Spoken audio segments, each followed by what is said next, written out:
Welcome back to the Soul Potential CEO podcast. I am your host, Tia Marie, and today we're diving into spiritual archetypes versus authentic soul power, dismantling labels to free the real you.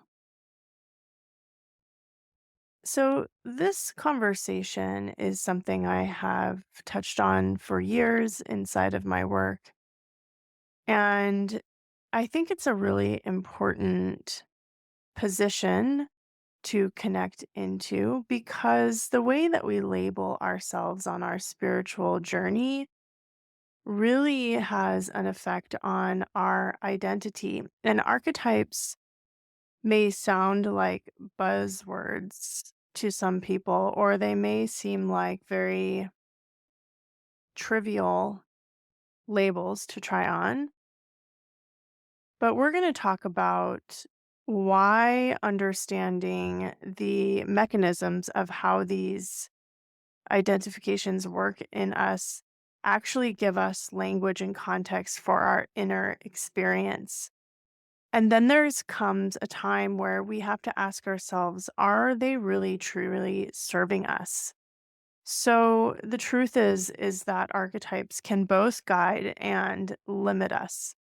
And if we think about it, and we really pay attention, the question arises, how often do we start living through a label we've adopted without ever questioning if it's still aligned with who we truly are? So, in today's conversation, we're going to ask ourselves, are we trapped by a label or are we actively expressing our soul's fullest evolving potential? So, let's talk about why archetypes are so popular. There is no doubt that archetypes have an instant appeal. We are human, we love stories and familiar frameworks that give structure to the unknown, and spiritual archetypes do just that. They offer a way for us to understand and categorize our experiences.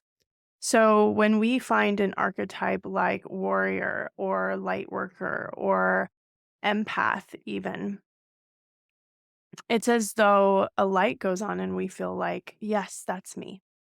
Not only is that me, but it gives me a place or a role in understanding a massive spiritual landscape that I feel lost inside of.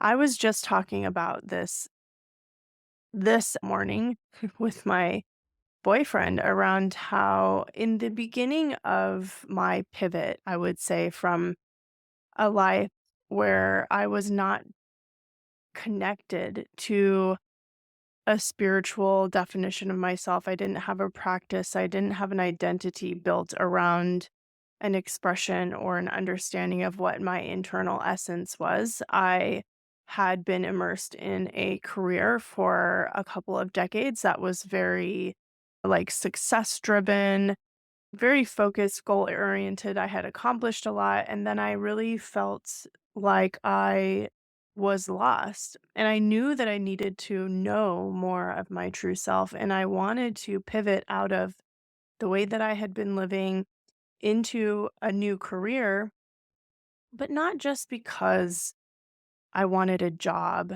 and I wanted to work. It was because I wanted to create in a way in my life that felt like fully me. And even though I had a lot of skills and talents and, things that I had accumulated over the years that I was incredibly proud of, there was an aspect of myself that felt really starved and alone and unseen. And for me, the natural next step was to explore what I would call my essence, which then for me goes into spirituality, right? Like, how do I connect to this life force, this imaginative, inspired state in me that would take me into the next phase of the life that I wanted to create? And what I immediately was drawn to was that exploration through spirituality. And I think a lot of us end up in these similar places where we're asking those deeper questions and we're looking to our soul to answer them. What I experienced in those moments of inner questioning was no answer. That's the interesting thing. My mind had been very effective in running the show within a certain facet of my identity for a really long time. And when it was time for me to become something else, I had no ideas. I hadn't trained myself to have these conversations, and I just felt like I was drawing an absolute blank. So, what do we do when we're developing a new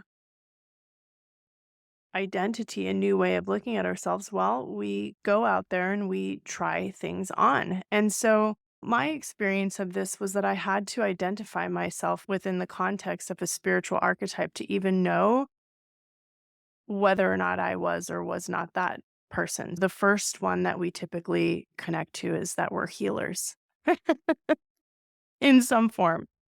I mean, and the reason for this is that we're thinking about healing ourselves, or that we are, say, an empath, right? Because we're feeling the pressure of our external environment and we're aware of our ability to sense and feel and tune into a deeper dimension of the three-dimensional experience we see, feel, and hear in front of our faces. And so now we're empaths. That explains the problem, right?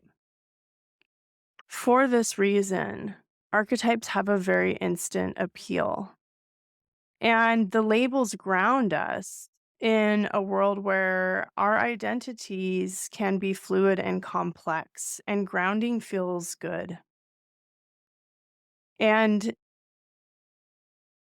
when it's time to walk away from what you do not want to experience anymore and talk about what you are experiencing, which is different, and you don't have the language for it, it becomes easier to connect with others who resonate with similar labels. It creates a sense of belonging that can be really affirming when we are stretching our legs, so to speak. Some of the common archetypes in spiritual culture are things like the mystic, the healer, the teacher, the warrior, the seer, the empath. And these have certain roles and traits that we associate with them. Healers, for example, are nurturing and intuitive. Warriors are bold and resilient. Empaths feel everything deeply. These archetypes give us a sense of identity and direction within spiritual work. And also, beyond the identity, they give us a how to guide for life.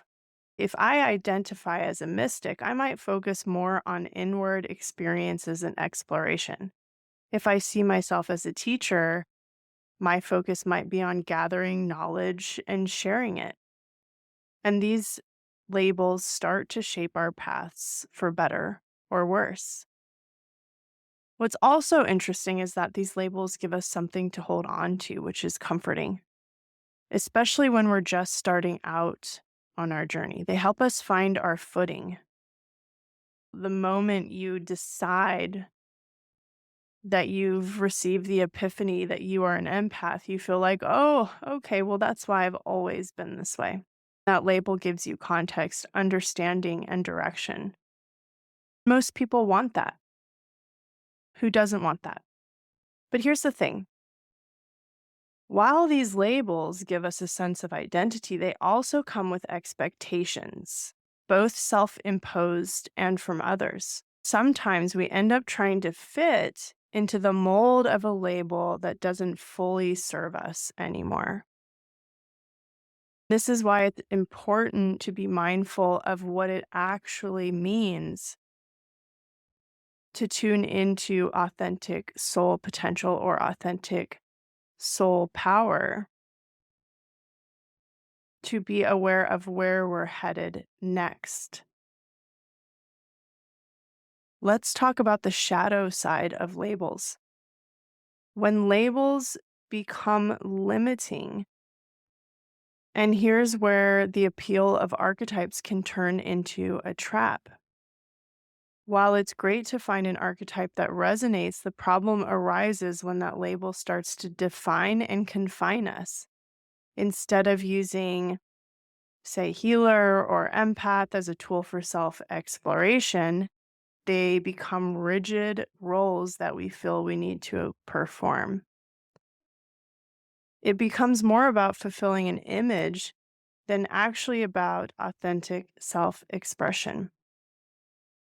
For example, I'm sure you all know somebody who identifies so strongly with the concept or the archetype of the empath that they start to believe that their only role is to absorb others' emotions, even to the point of self sacrifice. And they limit their potential to a single facet of their being and miss out on the other aspects that could bring them into balance. Not only to mention that this archetype typically pushes forward self importance and demanding that everyone around them comply with their sensitivity, which is really a form of narcissism that nobody wants to talk about.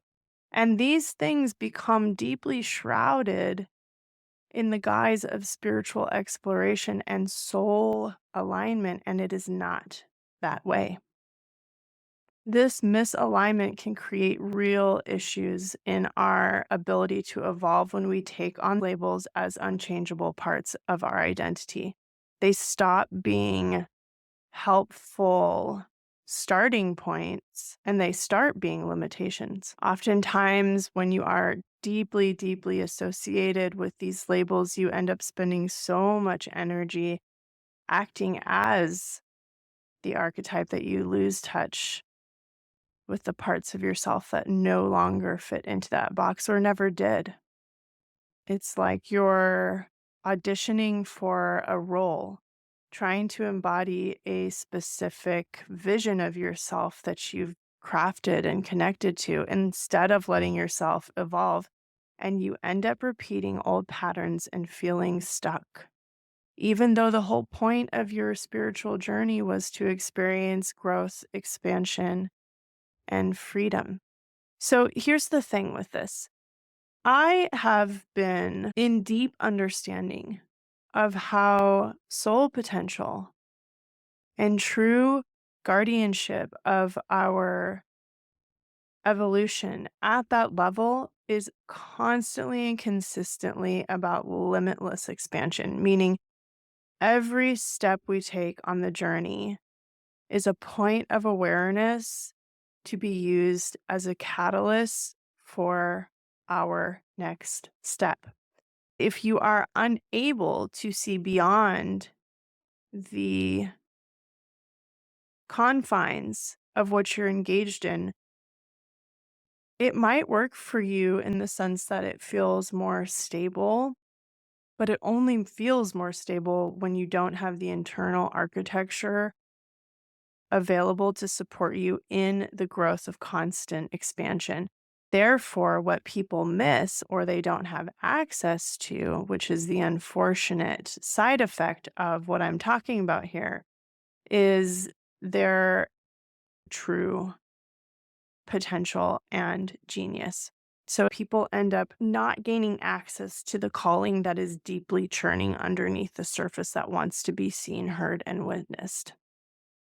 Authentic expression isn't really about fitting neatly into a label or a role. It's about being open to whatever emerges as you evolve. And you can't get too attached. Real authenticity means acknowledging the messy, complex, multifaceted nature of who we are. Let's talk about the path beyond archetypes. Embracing the limitless nature of the soul means that the answer lies in being the ultimate answers for ourselves. We're not just a healer or a mystic, we're a blend of countless experiences and energies that shift, change, and evolve. And that deep, deep knowing of how the soul is a vast, multidimensional, and constantly growing state of personal evolution here to help us find our inner truth. And when we allow ourselves to see beyond that, we start experiencing life as it truly is, boundless and fluid. The other thing Okay. that I want to share before I wrap up here on archetypes is that you have to understand that these definitions and labels have a lot of collective coding, meaning the fantasies, the stories, the expectations collectively. Like if you think of the word warrior, you immediately understand what that means to you. Movies that you've seen in the past, you think about books that you've read, there's an image in your mind. There's an energy that you can connect to. It is a well constructed, coded field. And so that's great to connect to. But it's not necessarily great to self identify with or as if you don't know how it serves you in your evolution. I like to think about the power of archetypal energies more as schemas. So, schemas being phases of evolution that we find ourselves in that have a particular construction or way that the mind matrix connects to it, and that we use these schemas like catalysts for our next level. So they're very fluid. The difference for me between archetypes and schemas are really that we choose to enter them like portals and come out the other side. We don't use them as fixed point identities in order to alchemize shadow, interpret our dreams, find our place in society or in spiritual society. We don't use them to craft our gifts and genius around. We use them like launch pads to phases of evolution as we step into one after the other after the other. And depending on where we're at in our lives, there are different schemas that we engage with and learn from. That to me is a very powerful position. I think moving forward, one of the things that we're going to find is that we have a real deep pull to finding spaces in our lives where we can connect to limitless growth, to joining communities that are committed to expansion from our true soul's potential. If this resonates with you, I'd love for you to join us inside the Sinatia Guild. The Guild is designed to be a space where we shed these limiting labels and embrace the fullness of who we are, because we know it's really about moving beyond archetypes to connect with ourselves on a soul level. The Guild is for those who are ready to break through, to explore the vastness of who they are, for people who are ready to step into a space of true freedom. If you are tired of being limited by roles and ready to take that next step, inside the guild, we offer the tools in the community to give you the support that you need. This is for a certain type of person. If you are somebody who feels this, you know exactly what I mean. You have that agent inside of your system that keeps calling you deeper into your unique expression, because I truly believe that our ability to witness that individuality and live in service to it is the most powerful work that we can do for the all. A lot of people talk about unity consciousness, but I believe that until we actually fully accept ourselves on an individual level, we cannot return to the whole. Because the entire point of our duality and our existence is to master both positions with a really beautiful state of internal power and authenticity. And so I invite you to be a part of that. I look forward to sharing more of my work on soul schemas with you here soon, and will connect with you in my next episode.